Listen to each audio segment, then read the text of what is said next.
Hey, readers. Welcome to the Currently Reading Podcast. We are bookish best friends who spend time every week talking about the books that we've read recently. And as you know, we won't shy away from having strong opinions. So get ready. We are light on the chit chat, heavy on the book talk, and our conversations will always be spoiler free. Today, we'll discuss our current reads, a readerly deep dive, and a little something bookish before we go. I'm Meredith Monday Schwartz. I'm a mom and a Mimi and a full-time CEO living in Austin, Texas. And I love catching up with bookish friends. And I'm Kaytee Cobb, a homeschooling mom of four living in Arizona, and I'm looking forward to some serious fangirling. This is episode number 31 of season 8, and we are so glad you're here. All right, Kaytee, are you feeling spring? I'm feeling spring here in Texas. Oh, it's almost summer here. You went right from winter. We skipped it. Yeah. Yeah, I mean, that's what happens in Arizona. Yep, absolutely. Our spring is like the week between Christmas and New Year's. Oh my gosh. Well, I've said before, and I'll say it every single year, spring is my favorite season in Texas. Just starting to see the cherry blossoms. I haven't yet seen my first bluebonnet, but I will look forward to it. It's a beautiful part of the year, if not a very, very short one. We have trees leafing out here because we do have some that lose their leaves, but yeah, it's 90 degrees. I mean, everybody else would consider this summer. It's spring for me.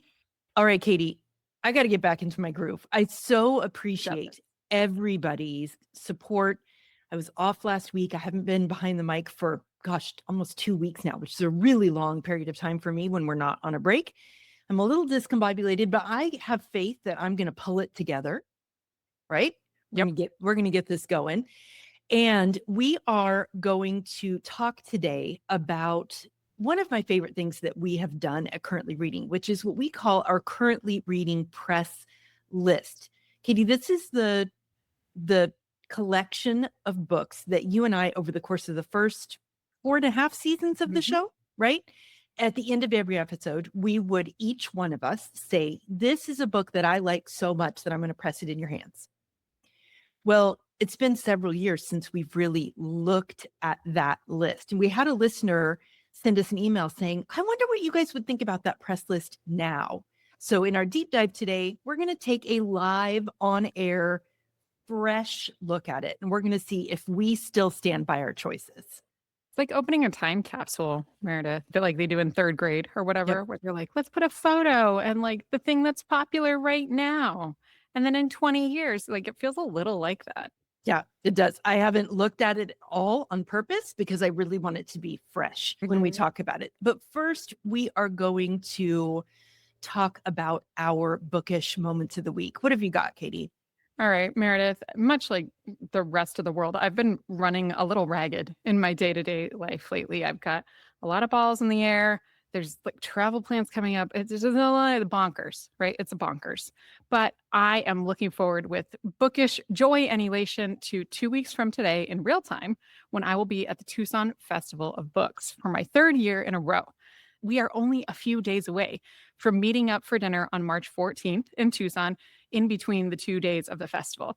And in the past, I've had usually between 15 and 20 listeners and bookish friends join us for dinner in Tucson on that Saturday, March 14th. So friends and listeners, if you're going to be there, send me an email at katie@currentlyreadingpodcast.com. So excited about our brand new spanking new emails. But if you'll be there in Tucson and you want to attend the dinner, you need to let me know ahead of time so I can put the right number of RSVPs in, and then I will reply with the details. In the meantime, I will be scouring the schedule online, starring the author events that I want to go to, trying to get fast passes to the ones that are ticketed events, and trying to decide which books I should pack to bring along to get signed by some of my favorite people. I know that is going to be such a fun time. And we, of course, will put in the show notes the exact email address in case anyone didn't get that. That will be there for you with instructions about how to make sure that you are on that list, because that's going to be a really good time. Oh, it's always so fun. And people end up making like forever friendships at these dinners because they meet somebody from, Minnesota that they had never met before. Yeah. Or they make forever friends with you. How fun is that? Friends with me and Kaytee and Shad will be there. It's just really fun. All right. Well, I said in my bite-sized intro that I love catching up with bookish friends, and I'll bet you thought that meant something different than what it actually means, because this is actually my favorite way to catch up. We have bookish friends in the form of bookish podcasters who are back. I am so happy to report, thank you to those of you who let me know, that the Diving In podcast, which has been on hiatus for, I think, about a year and a half. Yeah. They're from Australia. It's a book podcast with two of the most amazing women you've ever heard talk about books in your life.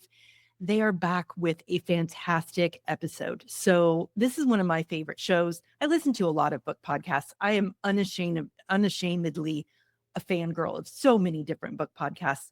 Diving In is one of my favorites. They, of course, feature Australian authors.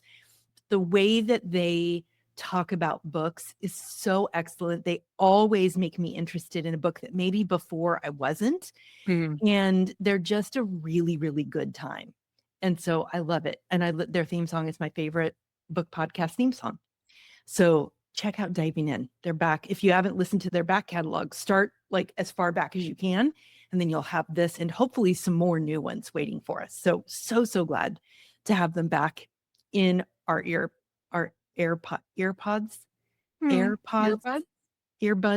in our ears, just in our ears. Just in our ears. All right, Kaytee, let's talk about our current reads. What's your first one? All right, Meredith, especially at the end of the year, this book was a little buzzy, but I'm going to talk about Wreck by Catherine Newman. This one made Mary's top books of the year list for 2025, and I was happy to hear that on that list because at the time she recorded, I was just finishing this one. For anyone who read Sandwich, which was Newman's breakout hit in 2024, this one is a follow-up to that story of middle age and parenting and caring for aging parents. This is a late 2025 release, and the main character from Sandwich, whose name is Rocky, which I think is a little unfortunate, but people's names are what they are, even when authors choose them, is again at the center of our story. She is navigating menopause. She's adding new members to her family while saying goodbye to others. And she has this kind of niggling health issue going on.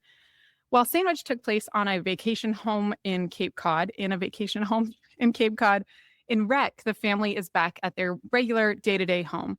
And Rocky and her daughter Willa are kind of anxiously obsessing over a local accident, a train accident that has strange ties to their community and to their more nuclear family. That's pretty much it. That's kind of what this book is about. There's not a lot that happens in these books, partially because they're small, like 250 pages or less, and partially because they're a little more literary and character driven. But mostly it's because both Sandwich and Wreck are about being with a family, being part of a family. They're about womanhood and motherhood and daughterhood. They're about health issues and anxiety and the turmoil and comfort of being in relationship with other humans, right? The turmoil of like, oh, I got to put up with these people because they're family. And then the comfort of like, thank God I get to come home to this husband and this daughter and this son of mine. It's a life on the page, a little slice of life. This family already felt like members of my own little group of beloveds when I finished Sandwich. And with Wreck, they just further cemented themselves into my heart. The ways they love each other through hilarity and hard is what makes them real and delightful. I highly recommend the audio on these books. The narration is totally spot on, and it's an easy listen in an afternoon. Because it's day-to-day life, it's a really easy listen for puttering, doing your own crap around the house, right? However, I have purchased both books for my shelves at home after the fact because they're the kinds of books that you revisit when you touch them on the spine or see them in the bookstore after you've finished them. So I was glad to hear Mary love this one. I also loved it. It's Wreck by Catherine Newman. Kaytee, if you haven't read Sandwich, do you need to start there? I would recommend starting with Sandwich. There's a few plot points that do carry through from the one to the other, including one of the parents having a health issue in one and then no longer being around in the other. All right, Kaytee, this week I am bringing not one, but 2 5-star books. Excellent. And in the middle, I'm going to bring a creamy little center. And that is probably a great way to describe the book that's in the center. But right now, let's talk about my first one. And that is a book called 3 Hours by Rosamund Lupton. So here's the setup. We're in the middle of every parent's worst nightmare, right? So we've got a kid's school going into lockdown, a blizzard is going on, and no information is coming out at all, except you know that there is a masked gunman that is at large, has not been taken down. That is the gut-wrenching premise of 3 Hours, which is a real-time thriller set in a rural English school in Somerset. Interesting that it's set in England, right? Yes, agree. So over exactly 180 minutes, the author weaves together multiple perspectives. We've got the headmaster who was wounded and is now trapped in the library. We've got a teenage girl who's in the midst of experiencing her first love, but is also in the midst of everything that's happening right now in real time. We've got a 16-year-old Syrian refugee who's trying to get to his little brother, who is also on campus, but in a different part of the school. And we've got a police psychologist who is racing to identify the shooters, and parents, of course, are gathered around. So it's structured like a countdown clock, and you will feel every single second of this book. This is genuinely exceptional book, and I don't know how it flew so completely under my radar for so many years. I picked it up on my latest trip to London. I had seen that it was a London Times Thriller of the Year.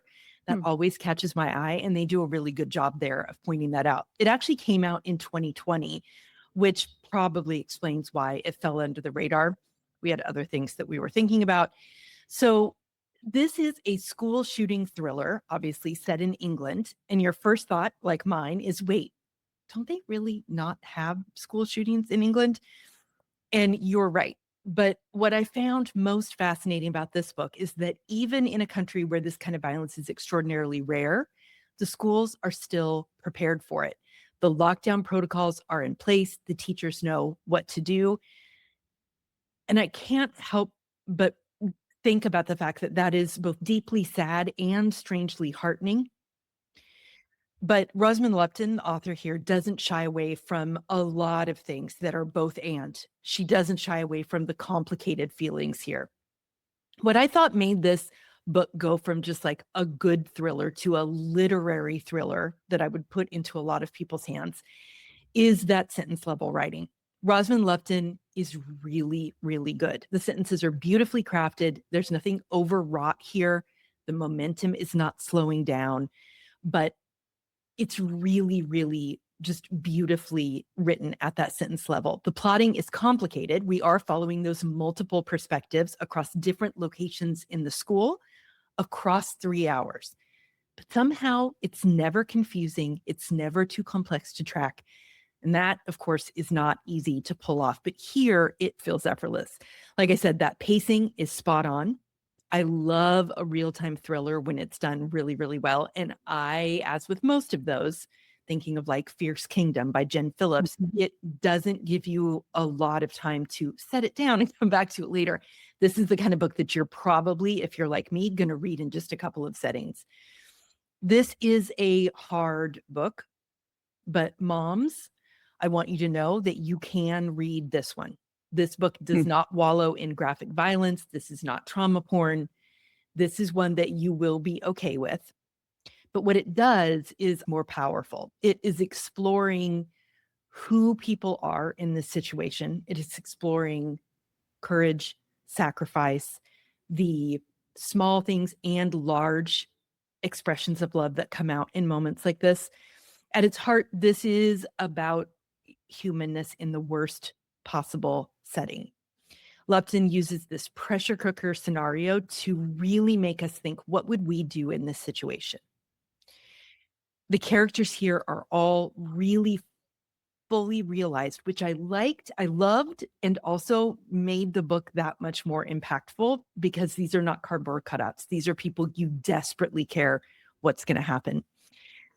This is absolutely, if you love a real-time thriller and you can kind of deal with this, then this should be on your radar, but clear your schedule because once you start, you probably are not going to want to put it down until you reach the ending. This is 3 Hours by Rosamund Lupton. I was definitely getting Fierce Kingdom vibes, maybe a little TJ Newman, except take away all the planes, like that kind of everything is happening right as you're reading it. Yep. Feeling. Fierce Kingdom, I will say, is a lot more violent than this book is. This is much more a character study of a school shooting than a let's kind of be a fly on the wall in a school shooting. Okay. Especially the way that Americans consider that. Does that make sense? Right. Okay. My second book this week is my nonfiction sandwich, which is what I tend to do at this point in time. I'm going to talk about The Distance Between Us by Reyna Grande. This is a backlist gem, comes to us from 2012. And when I briefly posted about it on Instagram after I finished it, I got so many comments and DMs about this being a book that had opened people's eyes and changed their lives over the past decade and a half. So I can't wait to tell everybody else about it that hadn't read it yet. Reyna Grande in here is writing a memoir. And so she's allowing us to travel with her through her childhood and young adulthood. And I mean travel pretty literally. She grew up in a very small town in Mexico. And when she was young, 4 to 5 years old, her father left for el otro lado, which means the other side in Spanish. His goal was to earn enough money to send home so that they could build their dream home in their tiny town where they could all live together. Reyna, her mom, her 2 siblings, and her father. There are quite a few kids in the community that have parents in el otro lado, but Reyna feels her father's absence really deeply.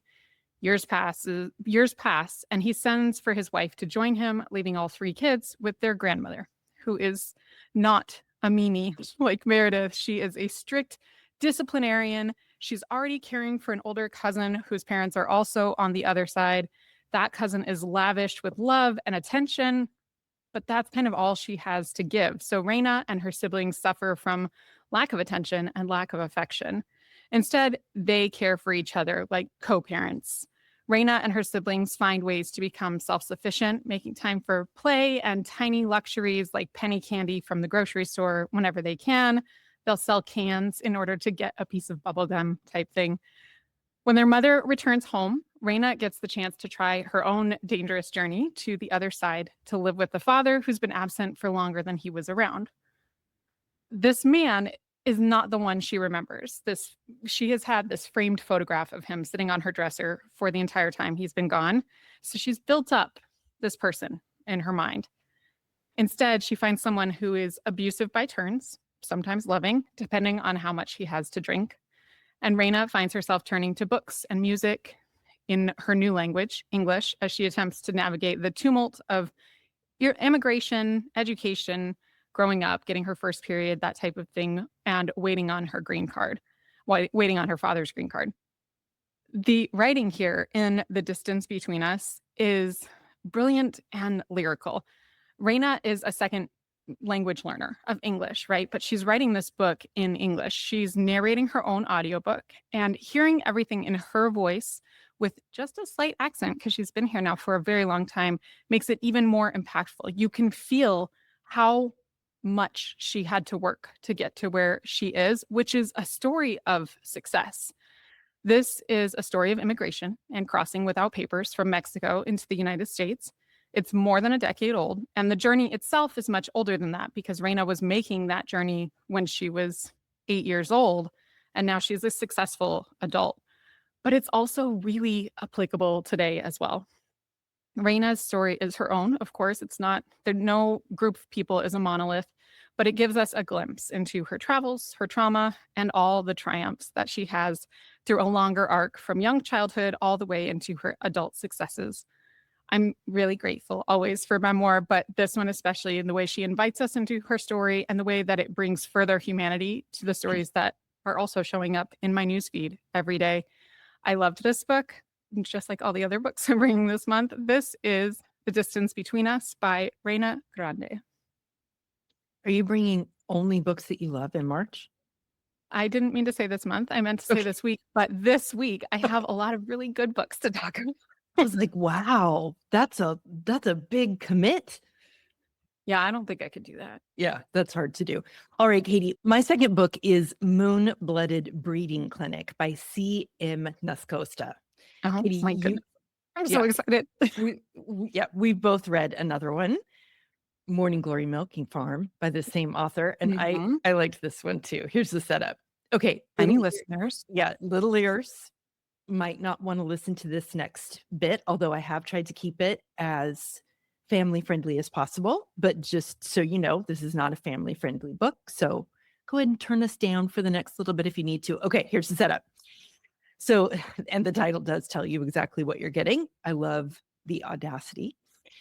So, our book is set in Cambric Creek, a small town where monsters and humans coexist. We meet one of our lead characters, Lowell Hemming, who's a globe-trotting werewolf photographer. He's stuck back in his hometown. He's looking for a distraction. And then we also meet our other lead character, our female lead character, Mariah, who is a recently divorced interior designer who's finally free to live her life on her own terms. She's got a thriving business, her own home, and dreams of traveling. But the one thing she really wants that she hasn't been able to get is a baby. So trigger warning, also trigger warning for fertility things, because this is a light fluffy. So go ahead and turn me down, because infertility is not light fluffy. So Yeah. let's take care of ourselves there.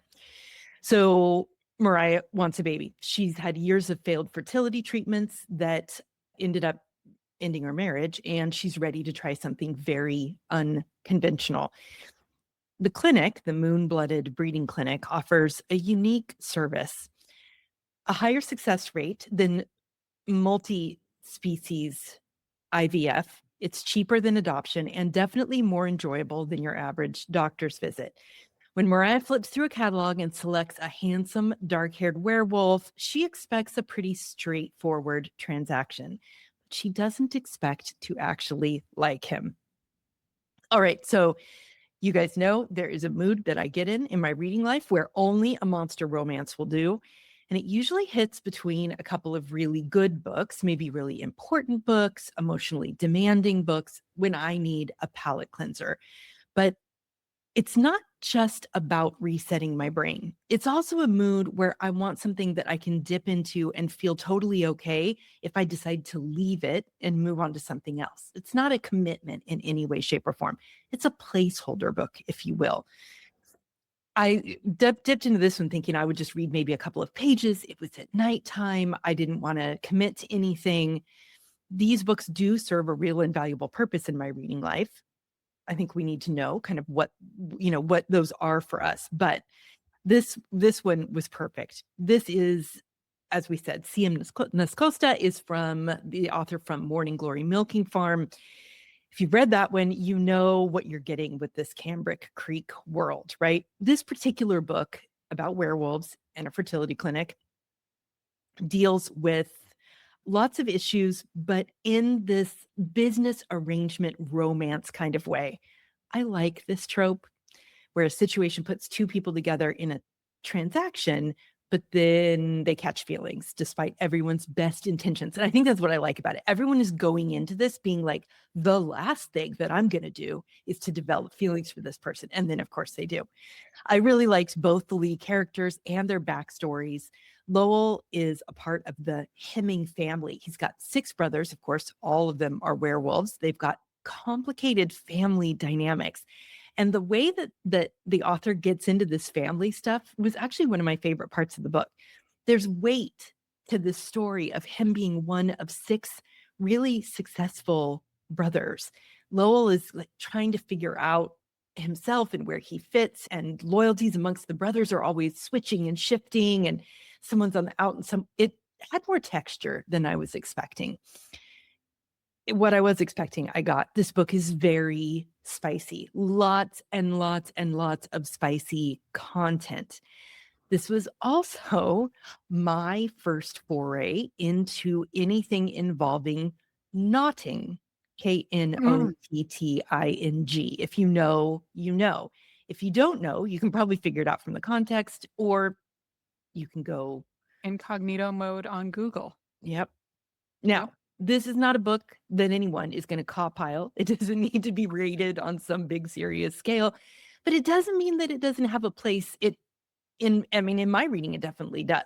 I enjoy monster romance. particularly the kind of cozy, spicy variety, Mhm. especially where you know you're going to get happily ever after. And this one delivers exactly that.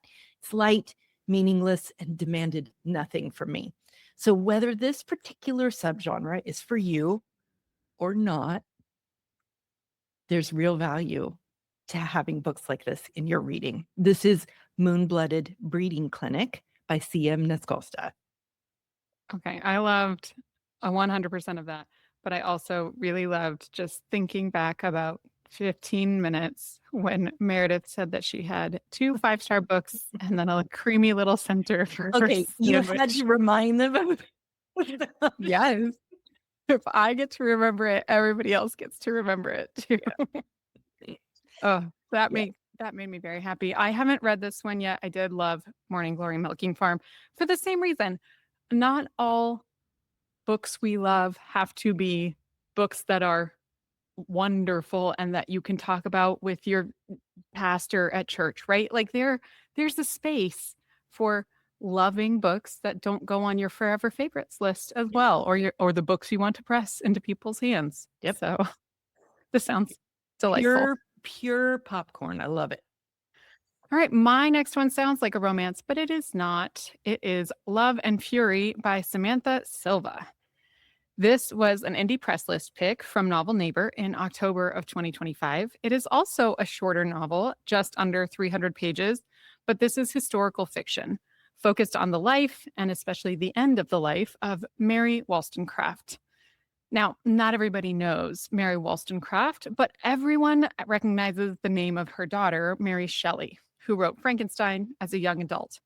The Mary of this novel, though, was an icon in her own right. She is largely recognized as the founder of modern feminism. She was a prolific writer as well. This book is told in alternating timelines. Samantha Silva focuses on Mary's life in alternating chapters with the days leading up to and following the birth of her daughter, Mary Shelley. It is part of the historical record that Mary Wollstonecraft died only 11 days after Mary Shelley was born. So this book is essentially narrated by the midwife who delivered baby Mary in the tone of telling the daughter about her mother's life. Samantha Silva, the author, was already a known entity to me, and for a very similar reason to this novel.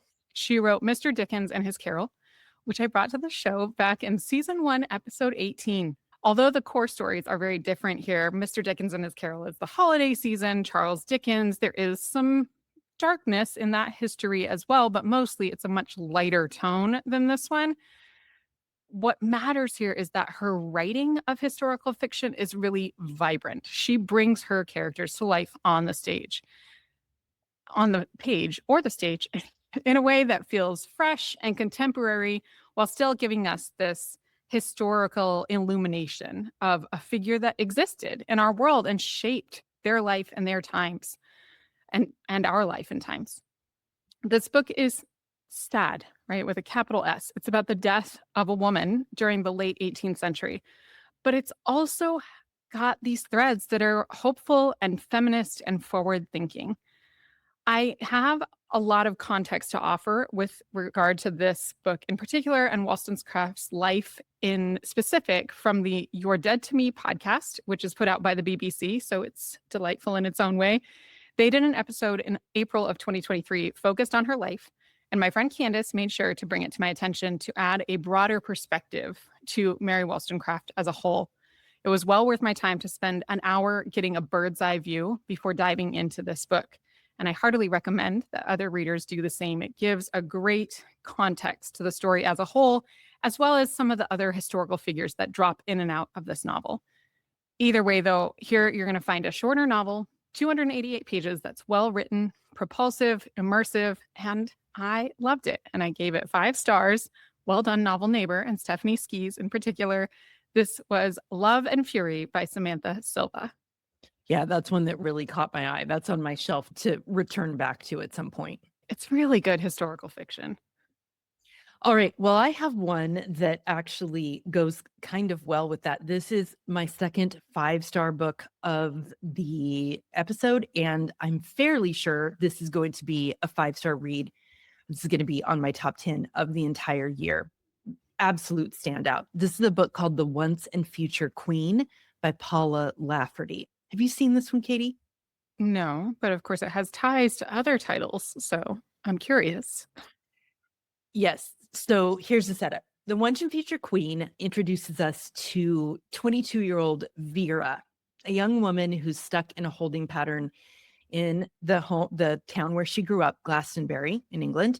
She's just waiting tables. She's just had a really devastating loss in her life. So she's done one of those like go back home and kind of recuperate, heal.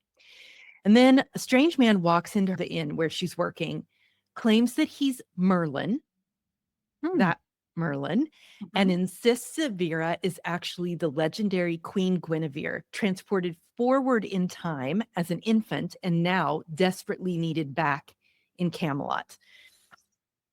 What makes this work as more than a gimmick is the central tension that is there once Vera goes back to Camelot. She's supposed to be a queen of this kingdom, but she can't remember anything about it. She's supposed to be married to a man, Arthur, who she has no idea why he won't look her in the eye.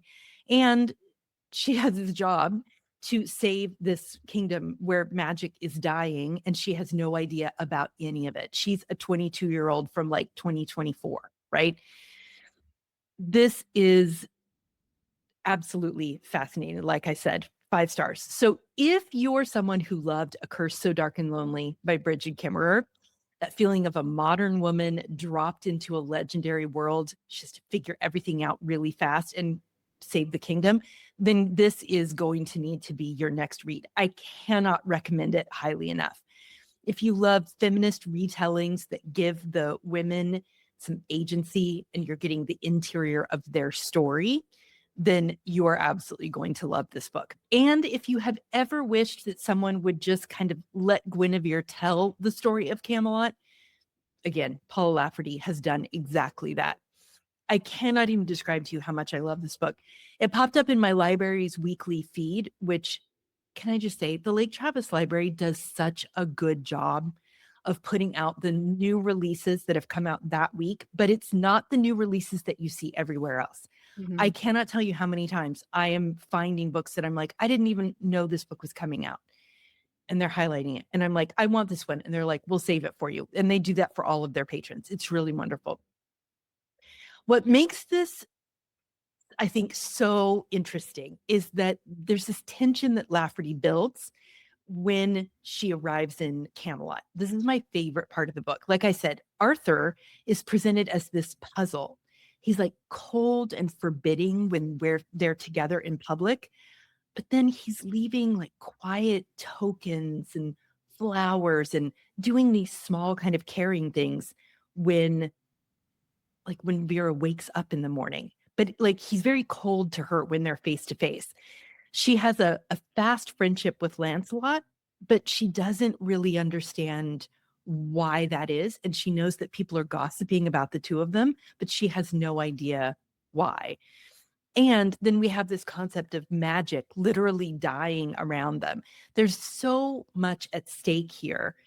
And the fact that our lead character has no roadmap, we don't know, like she doesn't have any of the queenly skills that she would have had now. It just makes for these amazing character dynamics and scenes that really had me turning the pages. So obviously it's being pitched as Outlander meets The Princess Bride meets Camelot, and that comp is not wrong.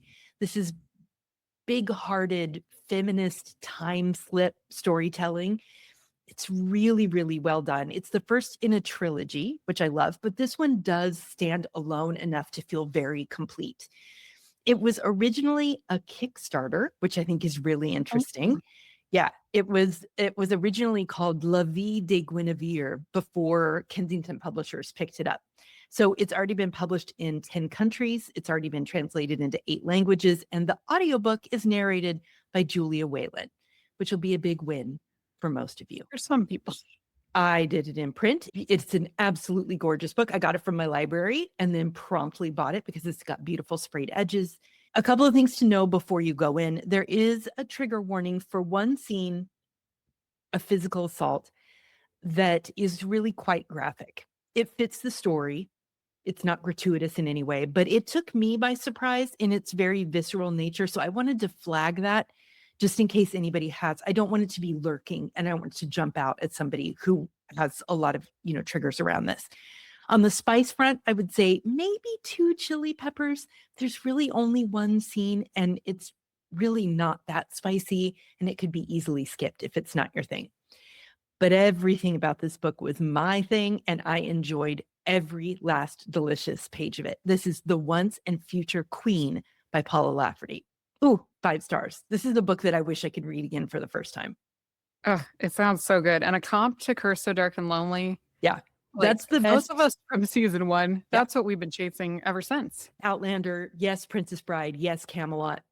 But to me, it's the Curse of Dark and Lonely comp that gets closest to the mood, the vibe that we're experiencing. Oh, fun. Is this a new? It's a new release. Yeah, it just came out. Yeah, that came out. Yeah, because my library I was like, what is this? I've never even heard of this before. Crazy. Gotta love it. Love my library. All right, Kaytee, let's talk about, we did all 3 of our books, right? Mhm. Okay. Let's get into our deep dive, which is, as I said at the top, the currently reading press list. We're kind of taking a retrospective. Right. Taking a fresh look at it. And so again, if anyone just skipped right to our current reads, let me tell you, the currently reading press list is available on our website. It is a list of all the books that for the first 4.5 years of the show, every week, Kaytee and I would each bring a book we wanted to press into almost everyone's hands. And that's important because that is partly why we stopped doing the segment, because it's hard to come up with a book a week that you feel is so good that you want to press into almost everyone's hands. Right. Because 4 years times 50 episodes-ish per year, that's 200 books each that we put on that list. That's a lot of books. Exactly. Now, we are going to link to this page in our show notes, so you'll be able to go right to this page and see it. It's called Books We Want to Press Into Your Hands. And we have all of them there. They are organized by season. You can click right through to bookshop.org and get more information about each one of them. But Kaytee, do you have the page open right now on your computer? I do. Okay. All right. So the question that we got is this. This is from a woman whose name is Critterina on Discord, but also Laura from the Bookish Friends. She says, Newfoundland. From Newfoundland. I've been seeing come from away a lot lately. So now Newfoundland, I want everybody to know about Newfoundland. All right. Well, Laura says this. I just wanted to throw this out there as a deep dive idea. I've spent the last few years reading through your original press list. It's been a fun adventure that has broadened my reading life, and I've enjoyed books that I never would have picked up otherwise. I would be very interested to hear a reflection on the press list.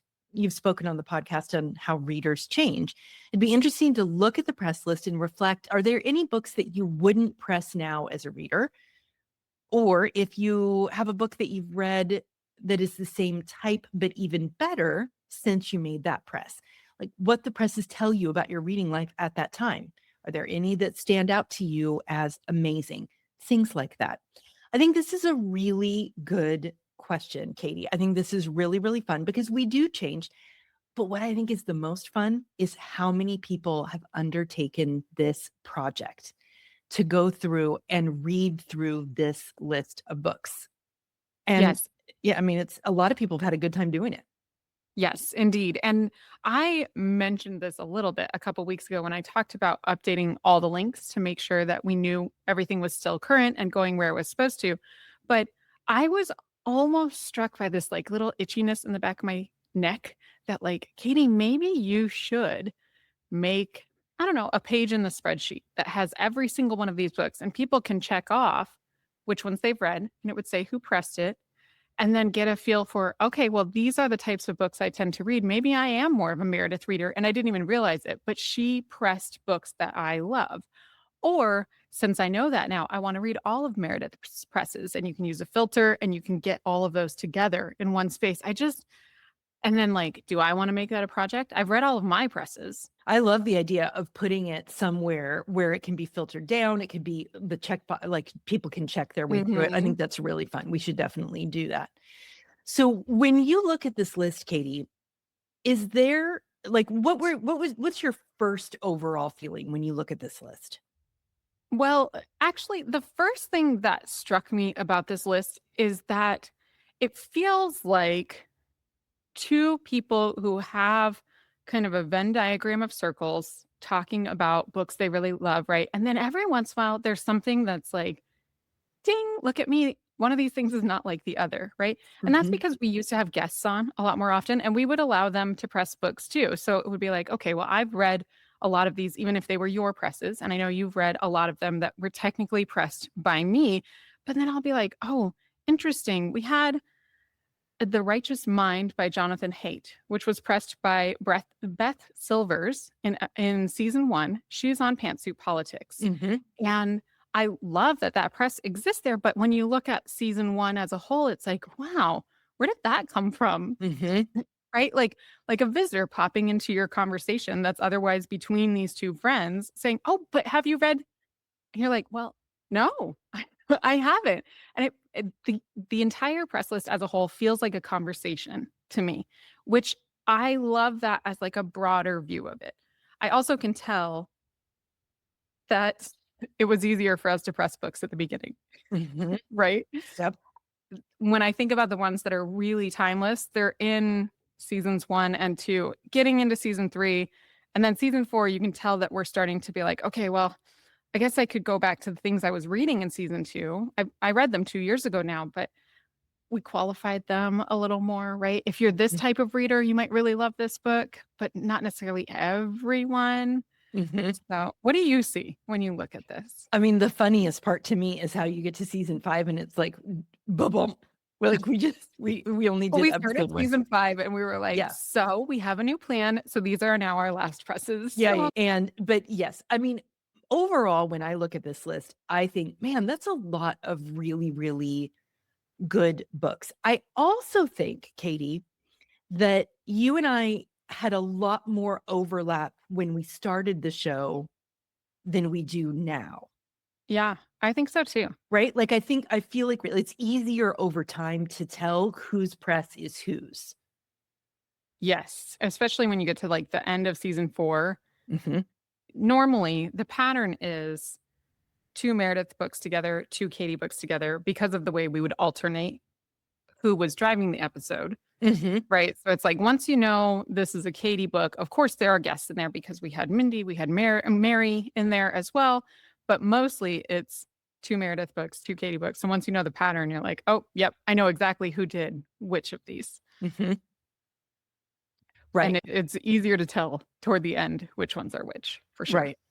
Are there any that you look at this list and you're like, I just would not put that on the list now? Like, I wish I could take it off the list.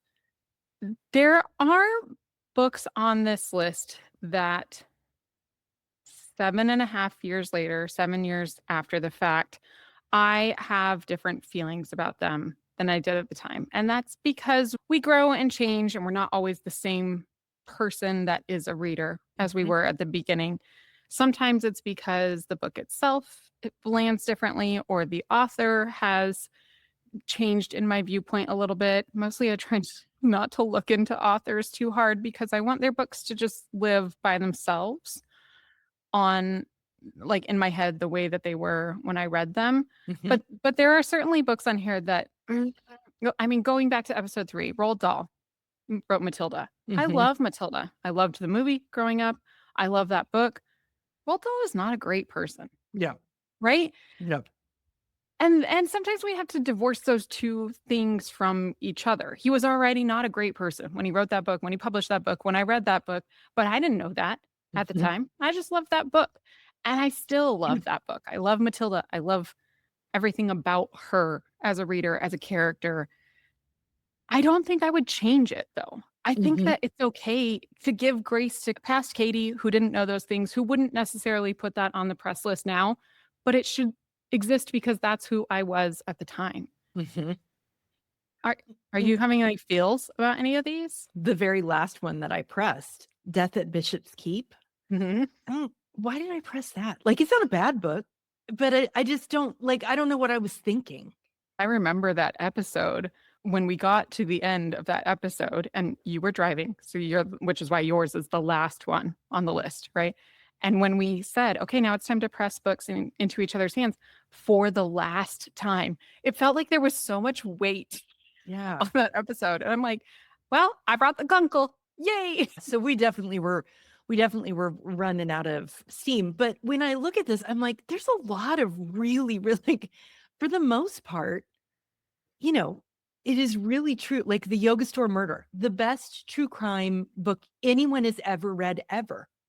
Oh, Period. and End that of book's story. good. Thank Read it me. because you did it. Yeah. Yeah. I mean, nobody read that book and then come to me and tell me it's not the best true crime ever, that nobody ever talks about. Disney War, that's a great business biography. The Course of Love by Elaine de Botton. Nobody ever talks about that book. But if you want to read a book about middle marriage, that's a great book about middle marriage. In fact, I should probably go back and reread that book now. I'm a very different reader now than I was when I read that the first time. Shogun by James Clavell. Yeah. Giant book. Now super popular because Right. it's been made into a miniseries. But guess what, y'all? It's on the press list from like episode 12 or something of the show, episode 14 of the show in its entirety. So good. I still think about this one was one from your brother, Scott, Dataclysm by Christian Rudder. I brought that book up last week in conversation with somebody. Such a great book. And I read it because of Scott pressing it on the show. Yeah, we've got the Book of M, which is Pink Shepherd back when Pink Shepherd wrote good books. And, it's apocalyptic, apocalypse done really, really well. I absolutely love it. The Age of Miracles, it's fantastic. Life After Life by Kate Atkinson. Yeah. Somebody just the other day, we re-released episode 1 of All Things Murderful. And she said, why wasn't Kate Morton on my TBR? Y'all, do not sleep on Kate Morton. Oh, yes. Yes. Yeah, exactly. I got several DMs yesterday about The Forgotten Garden being on All Things Murderful. Yeah, exactly. Because, Kate Morton is really, really, really good. But like the Vintage Teacup Club, I know that I was the one who pressed that. Yeah. For the life of me, I have no idea why. It was not very far away from when I pressed A Curse So Dark and Lonely and Scythe. Sometimes I just don't know what I was thinking. Well, and then shortly after that, you pressed The Count of Monte Cristo. And yet you hadn't done that 2 years before when we started the show. Right. And I think I remember pressing The Count of Monte Cristo more to feel like I was being a completist because I felt like we had talked about that book multiple times. And so I always was like, I don't want to press it because it's come up in so many different ways. But my completist soul had to be satiated by putting it on there. I do notice that we pressed both My Lady Jane and My Plain Jane in season 3. Those deserve a place on the press list for sure. The Fact of a Body, that's another really great but really dark true crime. Yes. Paper Magician, which I pressed and then eventually you read and loved. That made me so happy. Right. And I've got some, Debbie McComber, The Shop on Blossom Street. That's a perfect press. That's part of why sometimes I miss this segment is like books like that, where it's like, and that's why I'm glad that we changed it, because The Shop on Blossom Street is so perfect for what it is, but it's not perfect for everyone. And so I like this idea of being able to call it a sleeper hit, which is now what the segment of our grab bag that we could pull from to put, to talk about a book like this. And I just like having a place for that without the pressure of it being a book that we would want to press into everyone's hands, because surely not everyone is going to want to read Debbie McComber. But The Shop on Blossom Street is one of my favorite books of all time. I love that whole series. So good. Right. I've got Expecting Better by Emily Oster. That's only for pregnant people to read. But it's a great book. It's a great book. But for everyone? Right. I've got Bringing Up Bebe on this list. Again, a book I hand to almost anyone who's having a baby, but not appropriate for most people at most times of their lives. So I really think it's fun to take a look at this. I think it's also fun to look back. Just if you keep track of your books, you keep track of your reading. And if you make top 10 lists, it's really fun to look back at your top 10 lists, which probably scratches the same kind of itch. Yeah. Like look back at what you were loving or rating 5 stars back 10 years ago. It's interesting to see how we've changed and also how we haven't, the things that we still have an abiding love for. Because there are still so many great books on this list. You know what I think we should do, Kaytee, for Megan, because we love her? Yeah. I think instead of making her, for this segment of the show, go in and do presses or links to every one of them, I think she should Everything. just say, go to the page and all the Yep. links are there, right? Like, I think we should let her do that here because we've just been like throwing them out willy-nilly. Well, and really what we want is for you guys to go to this page as Yeah. listeners to scroll through this gallery of covers. It's like visiting a bookstore. If you want to use your find capabilities on your browser, they are all typed at the bottom of the page as well. So you will be able to find specific books when we talk about them. And it says the timestamp, the episode, and who pressed it Yeah. in Scroll text down. at the bottom of the Yeah. page. But looking through it like a bookshelf of favorites, this is like if Kaytee and Meredith had a bookstore, Mhm. this would be in our like staff picks section. It would be a very large section of the store. Yeah. It definitely would be. But I was thinking that exact same thing. It's like shelf talkers, for each one of these books. It's a really good list. I'm really, really glad that we did this. And I do think, Kaytee, that we should do, what you said. I think we should do some more things with this because it's a great resource. Yes, it can live on in other ways. Thank you so much, by the way, to Laura for her question. We really, really love to answer questions that you guys have. You can send an email to our new big girl email address, which is hello@currentlyreadingpodcast.com. That will come to both of us. And you can tell us, this is what I would love for you guys to talk about in a deep dive. You don't have to do our work for us. We're more than capable of coming up with deep dive ideas, but we do love it when you guys say like, I would love to get your take on this, or here's a question I would love to know your answer to. We love to talk about it. Okay, Kaytee, let us go to my new favorite part of the show, which is before we go. But you have to have that little pause ahead of it. Before we go, I want to talk about my favorite. There were a couple from this last week. I had a front runner all week as we got ready to record, and then boom, one Comes from behind. It's like a horse race. Yes. And I was like, this is what I love. I love it when there's a post that makes me really think about my reading in a different way, my experience of reading. This morning, our good bookish friend Sue posted this. She said, I have unwittingly created a new way of rating my books. I call it the sigh of contentment. It's what happens when I finish another volume of the Unselected Journals of Emma M. Lyon. I finish the book and I sigh. These books are both huggable and sighable. And she says, what a lovely series we've been given by Beth Brower. And then, of course, people, I'm sure, I haven't gone back to look, but people will talk about how they felt about Emma M. Lyon or other books. What I loved about it is catching that moment because this happens to me when I'm reading. Sometimes it's at the end of a book where I'm like, oh, that kind of huggable sigh of contentment. But sometimes it's when I have to close the book because I have to go do something else.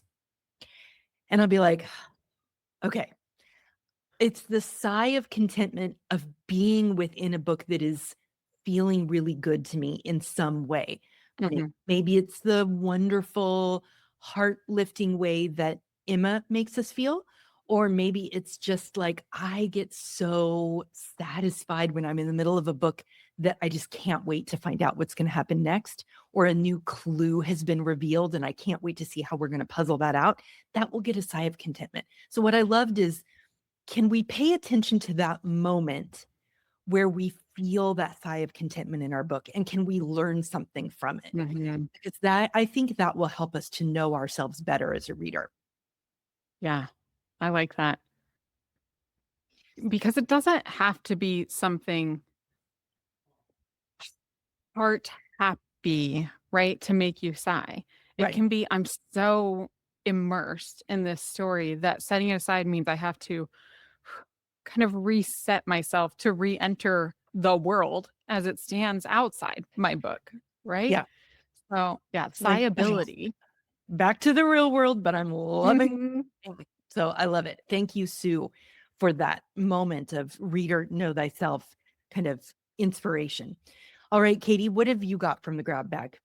All right. Before we go, I want to tell y'all something that I'm currently curious about. And this comes from our dear friend Laura Tremaine's Substack. This week, she shared all the pre orders and new releases for the first half of 2026 that she is excited about. And Substack is kind of where Laura has moved her thoughts, audio, opinions since 10 Things to Tell You closed last year. So it's like a grab bag of stuff that we get in these emails from her. I love getting a Laura email, even though we're not book twins. She's not, exactly matched up with me in any way. But this email is so chock full of books, and she's ordered them by when they release. So all the January releases, all the February ones, of course, some have already released because January and February are over. But a lot of them either were already on my pre-order list or on my radar, or I had no idea, like you're talking about with Lake Travis Community Library, that this author was releasing something new. Because Laura did all the work, I get to read it like a page magazine, right? I Mhm. get to scroll through it. I get to click over to bookshop.org. I get to add to TBR or put in my pre-order right away. It's so easy because somebody else is impassioned about looking forward. Oh my gosh, Blue. In Sorry, if you can hear a bunch of noise in the background, it's Blue. Blue has decided we should be done. I'm so sorry to interrupt you, Kaytee. So I love that A, Laura does this work, and then B, she shares it with us. So whether or not you have a Venn diagram of overlap with Laura, which some of her books that she chooses, I'm like, no, I would never read that. And that's okay. I know exactly where my overlap is with Laura. So the ones that are right for me, I know which ones they are. And I can pull them directly from her email. I am curious about finding all the right ways to make sure that not just the ones that overlap with Laura, but all the books that are perfect for me are on my radar for the rest of Mhm. this year. Right. And Laura is the one who put that in my brain. And I'm curious as to what are those like pre-orders that you have in that you're like, oh, I can't wait to get my hands on that book. I know for a lot of us, actually, by the time this episode comes out, a lot of people have been waiting for Lady Tremaine. Speaking of Yes. Laura, to come out. By the time this episode Laura comes Tremaine. out, Yes, Lady Tremaine. I think it came out the week before. It came out March March 3rd. 10th or March Yeah, it comes out March March 3rd. 3rd. Yeah. Right. So I know a lot of people are waiting for Lady Tremaine to come out, or they were. It actually came out last week. So people have been like so excited, but that's always something I'm curious about. What is the pre-order that you are most looking forward to? Yes. And I have highest on my list was just last week or 2 weeks ago now, Kin by Tyree Jones. I have been Mhm. waiting for years for a new one from her. And then further on in this quarter or next quarter of the year, we have Whistler by Ann Patchett coming out, which I'm very excited about as well as an ever living Ann Patchett fangirl. Yeah. That high on my list. Maggie O'Farrell has a new book out, has a new book coming Land. out, Land. Yeah, And that then, of cover. course, Holy Louise Penny has a new political thriller, spy yes. thriller coming out. So I'm excited about all of that. All right. Well, that is it for this week. As a reminder, here's where you can connect with us. You can find the show newly on Substack. So if that's a place that you like to hear about us, go find us there. You can also follow us as individuals. I'm Meredith at Meredith Monday Schwartz on Instagram. That's Meredith. If you're wondering. Mhm. That's Penny barking, if you can hear her. You can find me, Kaytee, at Notes on Bookmarks on Instagram. Our show is produced and edited every week by Megan Pudavong Evans, and you can find her on Instagram at Most of Megan's Reads. Full show notes with the title of every book we mentioned in the episode and timestamps so you can zoom right to where we talked about it can be found in our show notes and on our website at currentlyreadingpodcast.com, which is, of course, where you can also find the list of books that we pressed into your hands. and so many other great things. You can also follow the show at Currently Reading Podcast on Instagram or Substack or YouTube, or you can Yes. email us at hello@currentlyreadingpodcast.com. And if you want more of this kind of content, you can become a Bookish friend. For just $5 a month, you can join us on Patreon and you get so much more content. You get fantastic community and you make sure that this show is always commercial free. You can also rate and review us on Apple Podcasts. We always appreciate that.